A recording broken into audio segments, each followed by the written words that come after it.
Assalamualaikum warahmatullahi wabarakatuh. Jumlah surga dan pintunya. Rasulullah SAW membaca Al-Quran Surah Ar-Rahman ayat 46. Bismillahirrahmanirrahim. Waliman khafa maqama rabbihi jannatan. Bagi siapa yang takut pada keagungan Tuhannya, disediakan 2 surga. Quran Surah Ar-Rahman ayat 46. Lalu beliau bersabda, 2 surga yang wadah-wadah serta perabot di dalamnya dari perak, dan 2 surga yang wadah serta perabot di dalamnya terbuat dari emas. HR muttafaq alaih.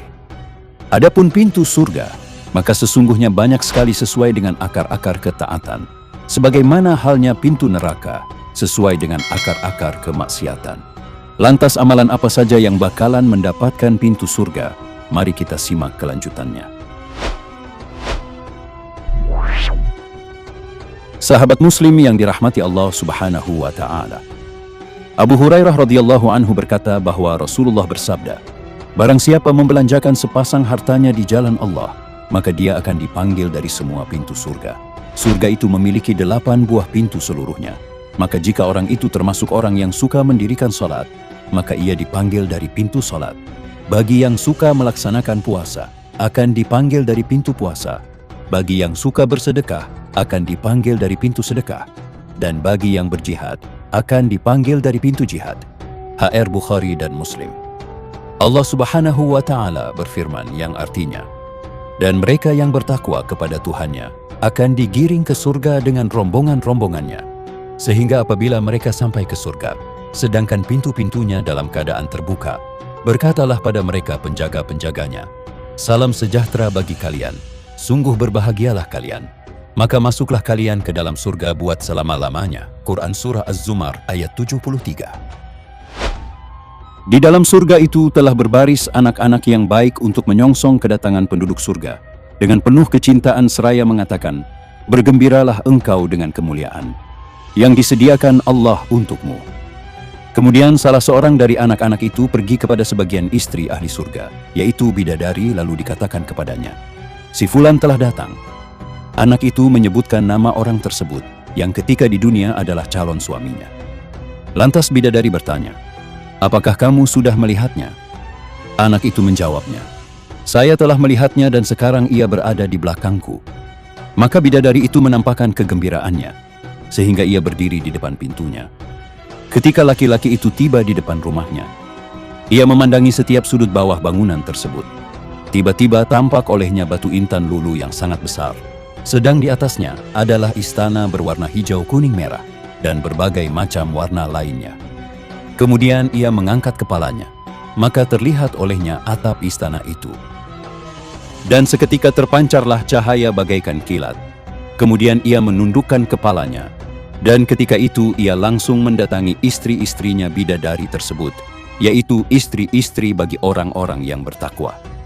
Sebagaimana firman Allah, dalam surga yang tinggi, tidak kamu dengar di dalamnya perkataan yang tidak berguna. Di dalamnya ada mata air yang mengalir, di dalamnya ada tahta-tahta ranjang yang ditinggikan, dan gelas-gelas yang terletak di dekatnya, dan bantal-bantal yang tersusun, dan permadani-permadani yang terhampar. Quran Surah Al-Ghasyiyah ayat 10-16.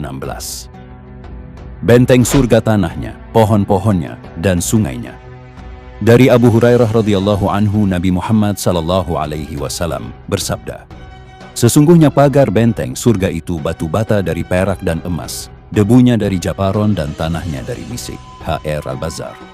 Dari Abu Hurairah radhiyallahu anhu, Nabi SAW bersabda, barang siapa yang ingin agar Allah Subhanahu wa Ta'ala memberinya minum khamar di akhirat kelak, maka janganlah ia meminumnya di dunia.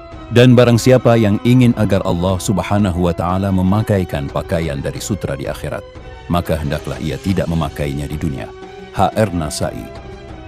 Nabi Muhammad SAW bersabda, sesungguhnya di dalam surga itu ada pohon yang apabila orang berjalan dengan berkendaraan mengelilingi naungannya selama 100 tahun, maka tidak pernah sampai pada ujungnya tempat semula. HR Bukhari dan Muslim.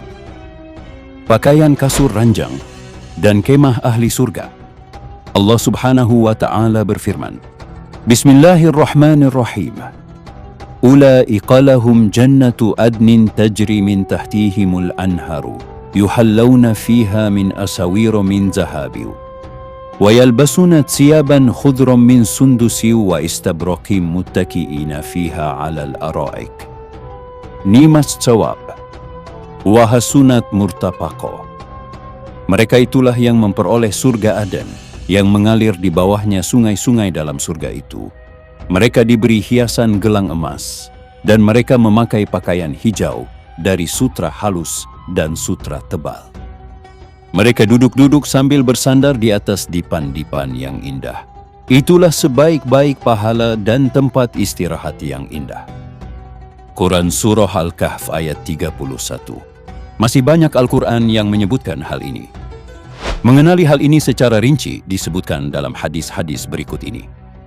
Dari Abu Hurairah radhiyallahu anhu, Nabi SAW bersabda, "Barang siapa masuk surga, maka ia merasakan kenikmatan dan tidak pernah berhenti, tidak rusak pakaiannya, tidak habis kemudaannya, dan kenikmatan surga itu belum pernah dilihat oleh mata, belum pernah didengar oleh telinga, dan belum pernah terlintas dalam hati manusia." HR Bukhari dan Muslim. Abu Hurairah radhiyallahu anhu berkata, Nabi SAW bersabda, "Sesungguhnya rombongan yang pertama kali masuk surga, rupa mereka laksana bulan purnama. Di dalam surga mereka tidak meludah, tidak mengeluarkan ingus, dan tidak buang air besar juga buang air kecil. Bejana dan sisir mereka terbuat dari emas dan perak. Keringat mereka wangi seperti misik. Setiap orang memiliki 2 istri, tidak ada perselisihan antara mereka dan tidak ada kebencian. Hati mereka seperti hati satu orang, dan mereka bertasbih setiap pagi dan petang." Dalam riwayat lain disebutkan setiap satu istri bidadari itu memakai 70 lapis kain. Nabi Muhammad SAW membaca firman Allah, "Di dalam surga mereka dihiasi dengan gelang emas." Quran Surah Al-Kahfi ayat 31. Lalu beliau bersabda, "Sesungguhnya di atas kepala mereka memakai mahkota permata, dan sesungguhnya serendah-rendahnya intan permata dalam surga itu bisa menerangi antara timur dan barat." HR Tirmizi. Nabi Muhammad SAW bersabda, "Kemah surga itu terbuat dari mutiara berlubang yang tingginya 60 mil menjulang ke langit. Pada setiap pojoknya ada seorang mukmin beserta keluarganya yang tidak bisa dilihat oleh yang lainnya." HR Bukhari dan Muslim. Rasulullah SAW menyebutkan tentang firman Allah dan kasur-kasur ranjang yang ditinggikan.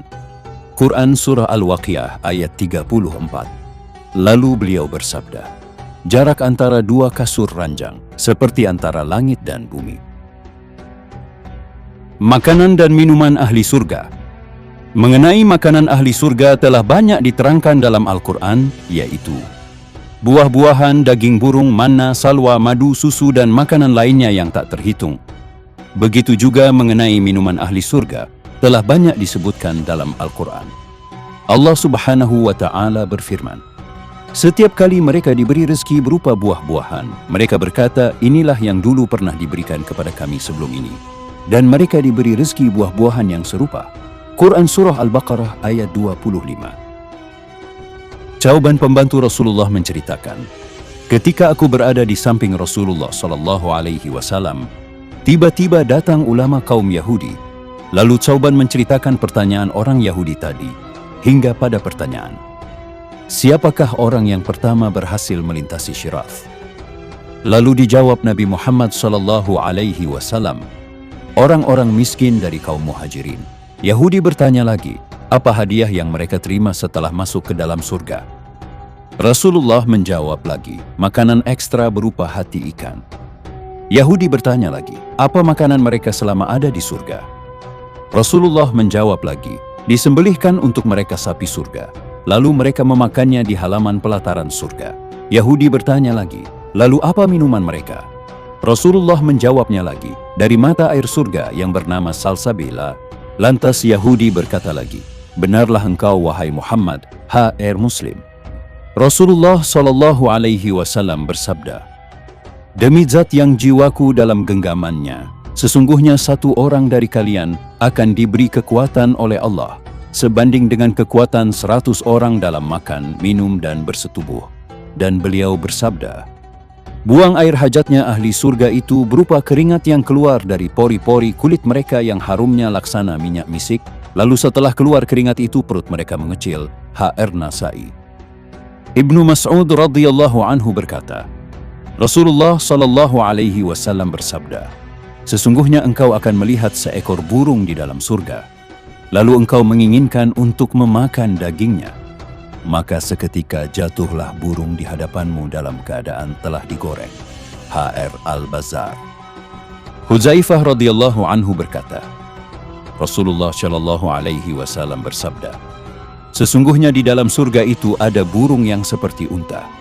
Lalu Abu Bakar radhiyallahu anhu berkata, wahai Rasulullah, sesungguhnya daging burung itu enak rasanya.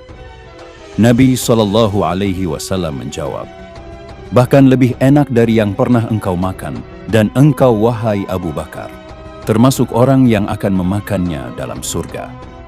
HR Tirmizi.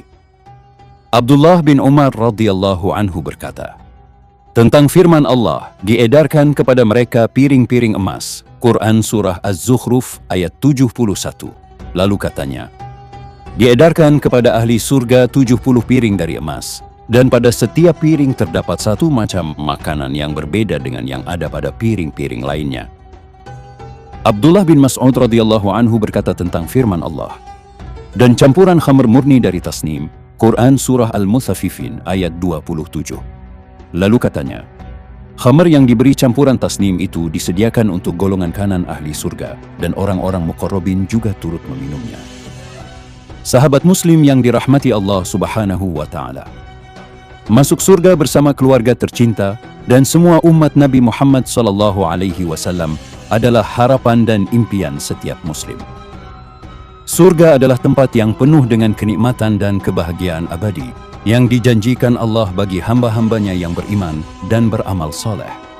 Utamakan menjalankan perintah Allah dan menjauhi yang dilarangnya. Dalam doa terkandung pula harapan agar kasih sayang dan kebersamaan yang terjalin di dunia dapat terus berlanjut hingga di akhirat. Oleh karena itu, berdoa untuk masuk surga tidak hanya menjadi doa pribadi, tetapi juga doa untuk seluruh anggota keluarga, agar dapat berkumpul kembali di surga dalam keadaan penuh kedamaian dan kebahagiaan. Wallahu alam bisyawab. Hanya Allah yang lebih mengetahui kebenaran yang sesungguhnya. Wassalamualaikum warahmatullahi wabarakatuh.